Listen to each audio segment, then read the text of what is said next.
Hey, what's up? This is Arn Menconi. I'm in the back of my pickup truck in Colorado Springs at the University of Colorado, Colorado Springs. And we just finished a direct action protest against Michael Bennet, who is a U.S. Senator here in Colorado, a Democrat.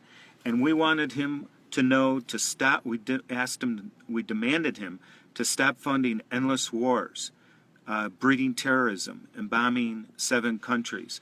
And then that video, I wasn't able to get up on Real Progressives because of how fast everything moved. That's on my that's on my Facebook page at Arn Menconi, and I'm putting it over to Real Progressives so you can watch that. The thing I want you to understand here is we need to be in action every day, everywhere, about what the oligarchy is doing. 7 countries. And I'm blessed to be with the people who were in the protest with me, 2 former U.S. servicemen, a Bernie-crat who's come over to the Green Party, and a woman who's been in the Green Party for 5 years. And they each have a unique story. So let me put it over to them, and let's start with you, Eric. Eric came out here. He lives in Colorado Springs. He's a member of the Libertarian Party. I've known him for a few months. He's unfortunately already voted for the Libertarian U.S. Senate candidate, but I love the fact that he came out here to protest Bennet. So what brought you out today? What brought me out today was I saw the event on the social media page, and like you said, even though I voted for the Libertarian candidate in the Senate race, I believe when it comes to Greens and Libertarians, we're essentially on the same side, especially regarding foreign policy and war. We both have a great disdain for war and a neoconservative, aggressive foreign policy. So you served for how many years in the military? I was in the Army for 6 years, from 2010 to 2016. Where did you serve? I was stationed all over the United States. I was at Fort Hood, Fort Carson, and Joint Base Lewis McChord, and I have one deployment to Afghanistan from 2011 to 2012. Where were you stationed in Afghanistan? In Afghanistan, I was in the Kandahar province, about 2 hours away from Kandahar airfield. Okay. Could you tell us anything, people who haven't been in Afghanistan, what you think we should know that the media is not telling us? I believe people should know that the Afghans, even though there's a lot of great people over there, they don't trust us any more than when we started. Green on blue incidences where Afghan uniformed service members attacking U.S. and coalition forces, that's still relatively high. What we're doing over there isn't helping very much. All we're really doing is enabling one warlord over the other. Whenever the United States would do drug busts, if they found that it belonged to a VIP or somebody in the government, they would put those drugs right back. The opium trade over there is very real, and it's still very much going on. We're not stopping any of it. So in essence, we're just protecting the drug cartel in Afghanistan. There's more Taliban in Afghanistan now than when we went in there in the first place. Mm-hmm. So are we doing anything other than just tearing apart a country? As far as nation building goes, we're doing quite terribly. The Afghan government, by pretty much every measurable sense of the word, is still one of the most corrupt and one of the worst countries out there today right now. 15 years later, trillions of dollars later, we haven't accomplished much of anything. Why do you think we're there? Essentially, why I believe we're there is there's a saying about the war on terrorism. It's not meant to be won. It's meant to go on forever. Essentially, the war on terrorism is a shopping spree for the military-industrial complex. Wow. All right. And we also have Sam. Sam served in Iraq 2003 when the war started. Came out here today, too, in order to let his U.S. Senator to stop funding the wars. Sam, thank you for coming out. Yep. We have quite a few people watching. What would you like to say about what brought you out here today and what you want Americans to know? Well, in the beginning, I was totally against this. I was all for war, and like I was saying earlier, I was brainwashed. I just wanted to see how I could put an end to it. But like he was saying, there's no end to war. It's a continuous thing, and we don't get nothing out of it. When I first got out of the military, I didn't know what to think. I felt pretty bad about everything I had did, but I also was hurting from hearing people that would protest and stuff saying I was a murderer, or why did I go over there, and that I was, killing innocent people, and this hurt me. So for a while, I didn't know which way to go, until I started getting more involved with Kareena. I saw that maybe what these people are saying, does make sense. Maybe I was being brainwashed, and maybe, I guess pretty much let me hear what they have to say. So I started listening to a lot of different groups and their thoughts, and then when I started listening to more of like Democracy Now! And like third party, news and stuff, I was like, wow. These guys, like, they put everything out there, not like, CNN and Fox News where they're just one-sided or bought. So once I started seeing the truth, I thought that, there's so many vets that are out there still that are like me, that are still hurt, or they don't know like which way to go or what to choose, or to know, if they should take a stand. And I think it's good for all vets to, if they are hurting from the war and they feel bad for the things that they have done, and they want, to go a different way.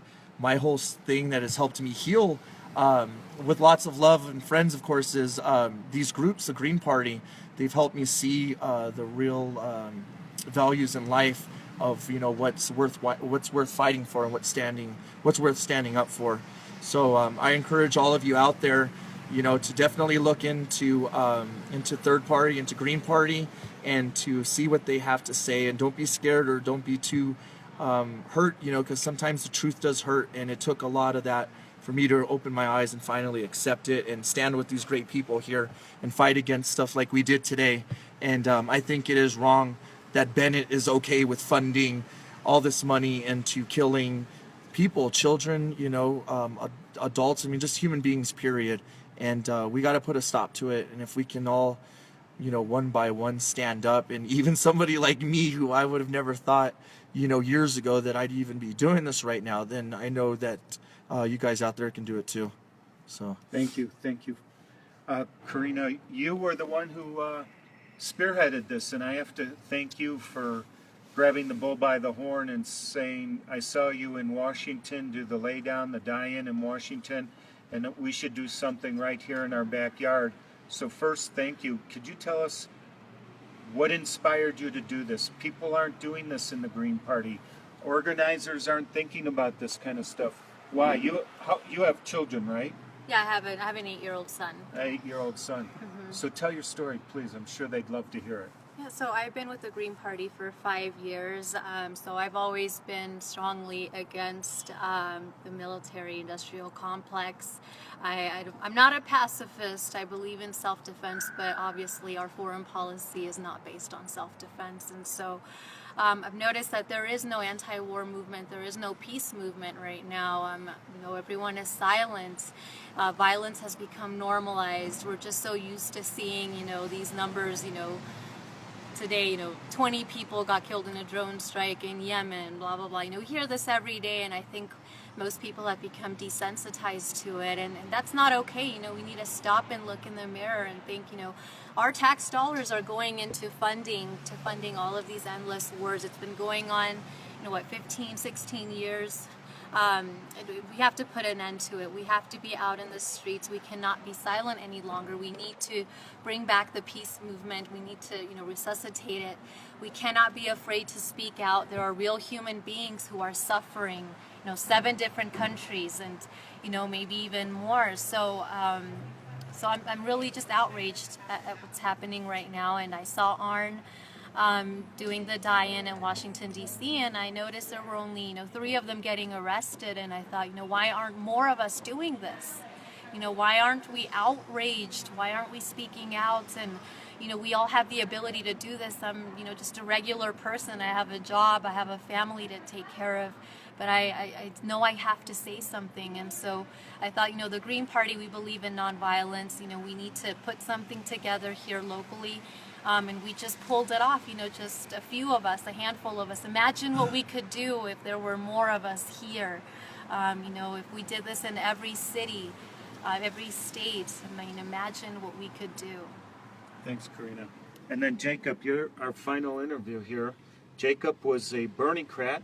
I was a delegate all the way up to the state convention up in Denver, where we actually, when Michael Bennet came up, we started protesting and saying, chanting, change your vote, because he was a Hillary superdelegate, despite the fact that Bernie Sanders overwhelmingly won the caucus here in March. He was still going with Hillary, and we were demanding the delegation, the delegation on the floor was overwhelmingly for Bernie Sanders. So we were demanding and chanting that he change his vote and use his superdelegate vote to represent the will of the people, which ultimately he didn't.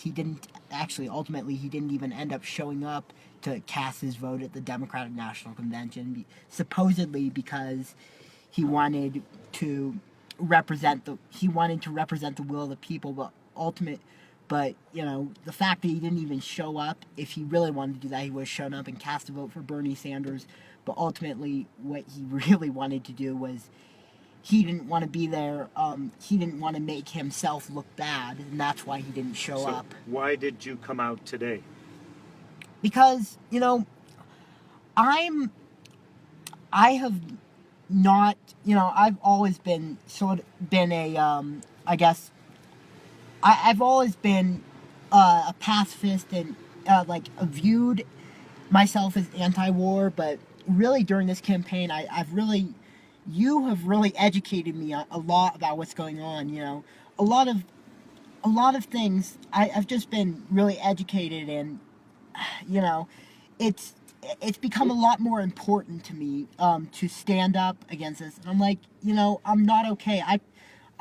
I pay taxes now, so I'm 22, so I haven't been paying taxes for very long, but I pay taxes now. I don't want my tax dollars to have blood on them. If my tax dollars are going to killing innocent people, they have blood on them, and I'm not okay with that, and nobody should be okay with that.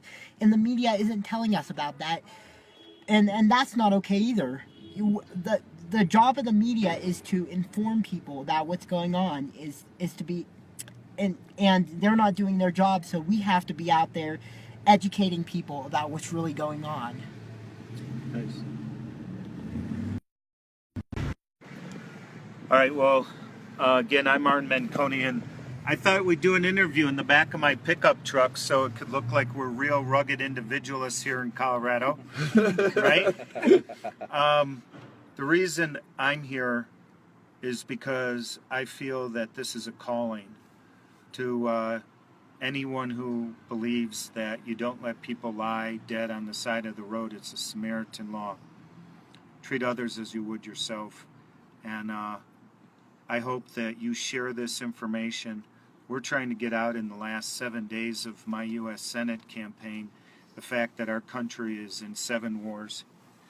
Most people don't even know which countries they are. I bet you our U.S. senators don't. Our journalists aren't asking about it. They're not talking about it. They're not talking about the $6 trillion that have been spent since 2001.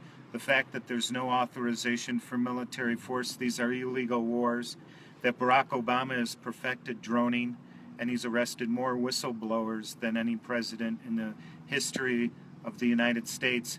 Yet Hillary Clinton could be breaking all of the 3 elements of Espionage Act and get away with it. So 7 days left, folks. We just made this up.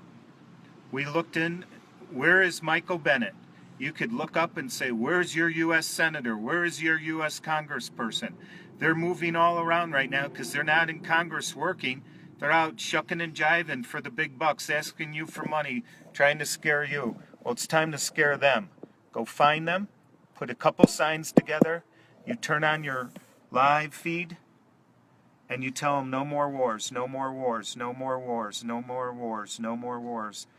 I bet you probably 1,000 to 2,000 people will see this video, the ones that other people were taking, and I hope that you will share this video and tell everyone to have the power. The first step is to believe that you have the power.